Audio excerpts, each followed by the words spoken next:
दोस्तों big boss चाहते हैं और हम बिग बॉस को चाहते हैं और बिग बॉस सीजन 18 से जुड़ी हर एक अपडेट आपके लिए लेके आते हैं। नमस्कार दोस्तों, मेरा नाम है अंकित चंदेल, मेरे साथ मौजूद हैं मेरे सहयोगी अंकित। और आज हम बात करेंगे बिग बॉस का जो पिछला हफ्ता था, यानी वीकेंड का वार, जिसमें सबसे ज़्यादा मज़ा आता है उसको देखने का। उसमें जो सैटरडे और संडे का एपिसोड था उसमें क्या क्या हुआ है, सारी हाईलाइट्स आपको इसमें देंगे और प्रोमो जो नया है उसके बारे में थोड़ा सा उसको भी डिकोड करेंगे। तो सबसे पहले अंकित, सलमान खान जब भी वीकेंड के वार पे आते हैं क्लास लगाते हैं, और इस हफ्ते जो हुआ है सैटरडे संडे में, तो आप बताइए थोड़ा सा किसकी क्लास लगी है, किसको सलमान खान ने आईना दिखाने की कोशिश की है। और शिल्पा और करण के रिश्ते को भी उन्होंने बोला कि लास्ट बार करण हम आपको समझा रहे हैं, अब नहीं समझाएंगे। देखिए, सलमान खान बहुत इस बार अच्छे से समझाए हैं करण को, क्योंकि करण भी एक तरीके से गेम बहुत अच्छा खेल रहे हैं और उन्हें कहीं ना कहीं ये चीज़ पता है कि शिल्पा भी गलत कर रही हैं, क्योंकि सलमान खान बोले कि ये तो गलत कर रही हैं कई सारी चीज़ें, आप सुधर जाइए।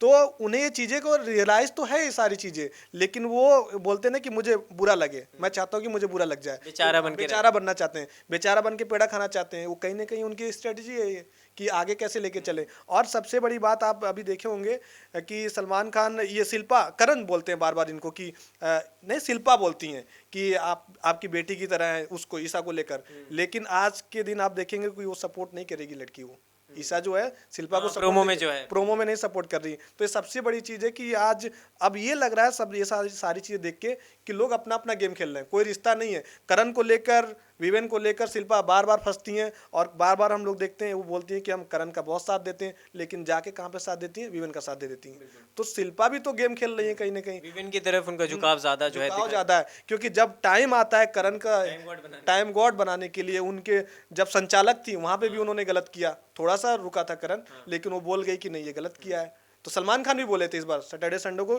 कि वो कितना रुका था, तुम ये भी देखो और कितना वेट था उनके कितना वेट था, इतना सारा वेट लेकर वो, लेकिन वो नहीं मानी, संचालक का अपना दुरुपयोग किया उन्होंने। बिल्कुल अंकित ने जो बात बताई है कि ईशा आज के एपिसोड में जो आएगा कि नॉमिनेशन से बचाने का एक चांस होगा टाइम गॉड ईशा के पास, लेकिन वहाँ जिसने टास्क जिताया, जो संचालक थी, उसी को नॉमिनेशन से जो है वो नहीं बचाना चाहती, वो बोलती हैं। तो फिर करणवीर, जो आप बात कह रहे हैं कि करणवीर वहाँ पे आके कहते हैं, देख लिया आप जिसको अपनी बेटी बेटी मानती थी उसी ने आपको नहीं बचाया। तो उन्होंने कहा, उन्होंने करणवीर ने बोल दिया कि मेरे अलावा, या मैं जो दिल से आपके लिए फील करता हूँ, बट बाकी घर वालों में से आप जो वो दूसरा ग्रुप जिसकी तरफ आपकी ज़्यादा झुकाव है, कोई आपका सगा नहीं है घर के अंदर। और अगर बात की जाए तो एपिसोड में तो कुछ एक फेरबदल भी हुए हैं, 2 कंटेस्टेंट घर से बेघर भी हुए हैं। अगर हम अदिति मिस्ट्री की बात करें और तेजिंदर बग्गा, अदिति मिस्त्री पे हम आते हैं। अदिति मिस्त्री आप देखिए कुछ इन्वॉल्व नहीं थी घर में, किसी से बात, कोई रिश्ता नहीं बनाई, किसी से मिलती नहीं थी। एक उनका शॉर्ट स्विमिंग पूल वाला वायरल हुआ और उसके बाद वो किसी से जाके मिली नहीं, और उनके साथ 2 वाइल्ड कार्ड एंट्री जो आई वो सबसे रिश्ता बनाई है।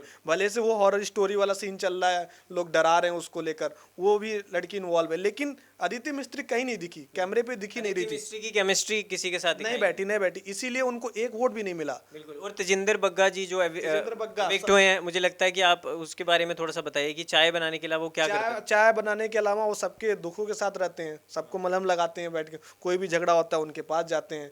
अब रजत कितना भी लड़ाई कर लेता जाता है उनके पास, करणवीर से तो चलता ही, हमेशा लड़ाई रहता है, वीवेन भी साथ दे ही देते हैं। तो मतलब जो सबका है वो उसका कोई नहीं हो पाया, उनका नहीं हो पाया। अब बग्गा जी के साथ लड़ाई यहाँ तक का तुलना करणवीर कर देते हैं प्रधानमंत्री मोदी से भी कर देते हैं, और उनके पॉलिटिक्स पे कई सारी चीजें बोल देते, तो कहीं ना कहीं कंपटीटर भी तो हैं वो, तो इस लायक भी देख। लेकिन अदिति मिस्त्री वैसी नहीं दिखी, जिस तरीके से उनका एंट्री हुआ था लगा था कि कुछ उन्होंने तो मूवी तो नहीं खोला है बिल्कुल अपना। नहीं बिल्कुल। और जिस तरह आपने लड़ाई की बात की, तो जब इक्का और रफ्तार घर के अंदर आए थे, कल आने वाला इक्का और रफ्तार, उसके बारे में बताइए। वो एपिसोड भी है, वहाँ पे रोस्टिंग का चैलेंज जो हुआ था कल हमने देखा था, जिस तरह संडे वाले एपिसोड में, तो वहाँ पे वो चैलेंज देते हैं रजत दलाल को और वहाँ पे करणवीर को, आपस में एक दूसरे को अपने रैपिंग स्टाइल में रोस्ट करना है। तो वहाँ पे करणवीर भारी पड़ते हुए दिखाई दिए थे, क्योंकि जहाँ रजत दलाल के वन लाइनर तो अच्छे हैं ही हैं, लेकिन करणवीर के भी वन लाइनर बहुत ही कमाल के हैं, जो क्योंकि वो डे 1 से हमें नजर आ रहा है। और करणवीर को आप जब भी देखेंगे, जब भी हम लोग शो देखते हैं, कुछ ना कुछ वो टॉन्ट मारते रहते हैं किसी न किसी को,